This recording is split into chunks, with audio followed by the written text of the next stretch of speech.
Purposely. Your life, God's purpose.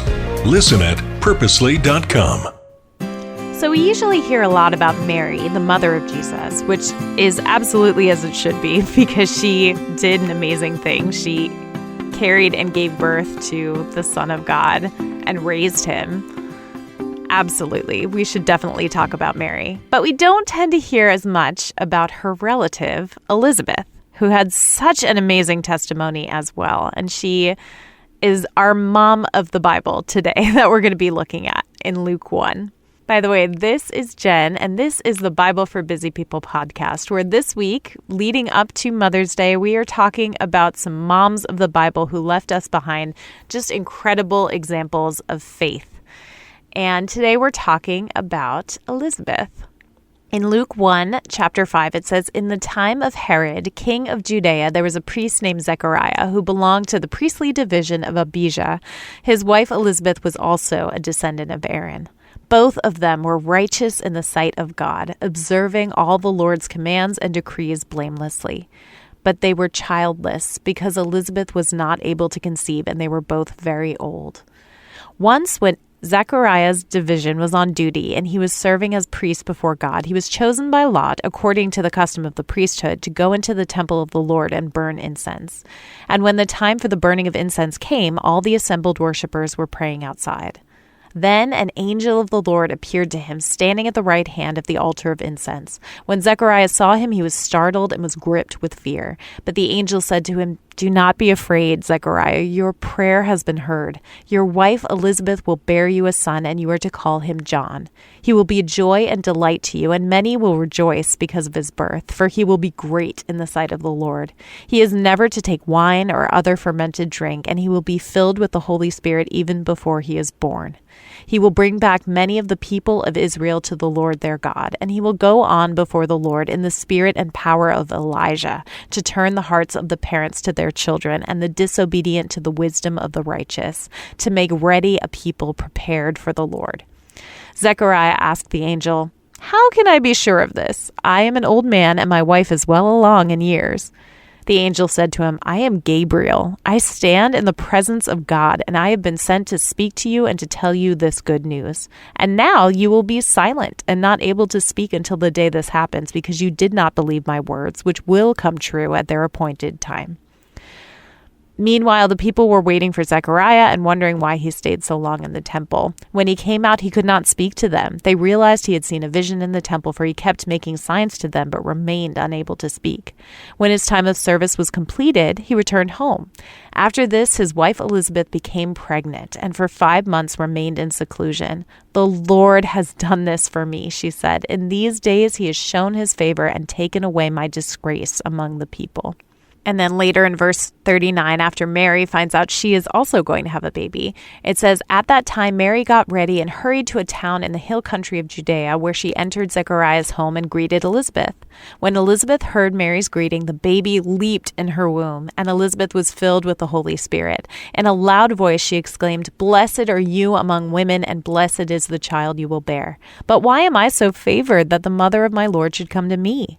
As soon as the sound of your greeting reached my ears, the baby in my womb leaped for joy. Blessed is she who has believed that the Lord would fulfill his promises to her.'"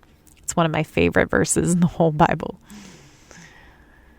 In verse 56, it says, "Mary stayed with Elizabeth for about 3 months and then returned home. When it was time for Elizabeth to have her baby, she gave birth to a son. Her neighbors and relatives heard that the Lord had shown her great mercy, and they shared her joy. On the 8th day, they came to circumcise the child, and they were going to name him after his father Zechariah, but his mother spoke up and said, 'No, he is to be called John.'" Here's what we know about Elizabeth. She was a Levite, a relative of Aaron, and a relative of Mary, mother of Jesus. We know that she and her husband Zechariah were righteous and blameless, and wow, are those incredible characteristics. If I were named in the Bible, I would want that to be said of me. I don't know that it would, but it would be really nice. Anyway, it makes sense that priesthood would run in the family of John the Baptist. She also was past childbearing age, so she had no expectation of having a child at this point. And for so many at the time, being able to bear children was a sign of God's favor. So even though Elizabeth seemed to do all the right things, that's what it sounded like. She was righteous, she was blameless. She also did not bear children, and this must have been really painful for her. Let's take a minute. We're talking about moms this week and leading up to Mother's Day. Mother's Day can be a complicated time. It can be a difficult time for a lot of people. And so right now I want to take a minute to hold space for all the women who are going through infertility. It's a place where there are a lot of questions and honestly, usually very few answers. Many have been through difficult seasons of medical tests and trials. And I just want to say we hold space for you today. I went through a season of that. It was very difficult and painful for me. And I know it is for so many women out there. So all in all, this news came as a shock to Elizabeth. Zechariah is told first, and he doesn't believe it. And that leaves him mute. He is not able to speak until the baby comes. Elizabeth, however, is in awe and she worships God. I mean, you're hearing this good news that the baby will be a joy and a delight. Many will rejoice. This baby is going to impact many people. I mean, that's what you want to hear about your baby. And I can just imagine, like, I'm picturing Zechariah writing all of this down as fast as he can while Elizabeth is begging for more detail. Like, what did he say? Tell me again. Like, what are all these things that our baby is going to do? I'm going to have, just all of that. I can picture what a scene that must have been for them. I really appreciate Elizabeth's interaction with Mary, too. And as we know, Mary was young. She was betrothed to Joseph. She was pregnant. It's possible she left town due to gossip at best or threats at worst. But Elizabeth greets her with joy and knowing because she, too, is experiencing a miraculous pregnancy. I think it was really what they both needed to be together in this time. So the last we hear of Elizabeth, she's rejoicing with family and friends who appreciate the significance of this moment, even if they don't quite understand why his name is going to be John. But we also know that John did what he was sent to do. He followed the instructions. He preached, he baptized, he prepared the way for Jesus. He did his own thing and stood apart from society. And all in all, we can be confident that Elizabeth raised him to know God and to follow his purpose. She's just an amazing example of faithful living and obedience, even in the wait, and also of the joy that comes from obeying God. And so I want to leave you with these questions today. Where have you found joy in obedience to God? I think that's something I'm going to be praying about for a little bit, that God will help me to open my eyes to the joy of obedience and trust in Him, regardless of what the outcome is. Thanks for chatting with me today. We're going to talk tomorrow about one more mom of the Bible.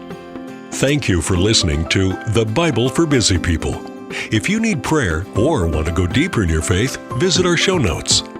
Will you take a moment to share with a friend and leave a review? It helps the Bible get into even more people's minds and hearts. Find more podcasts that will recharge you at purposely.com.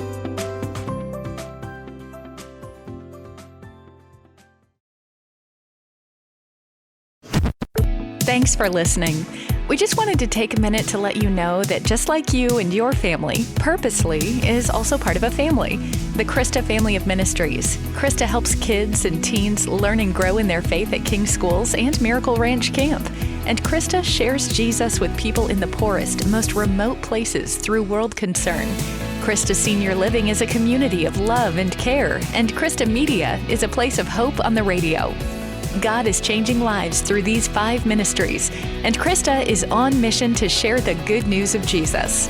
To learn more, visit krista.org.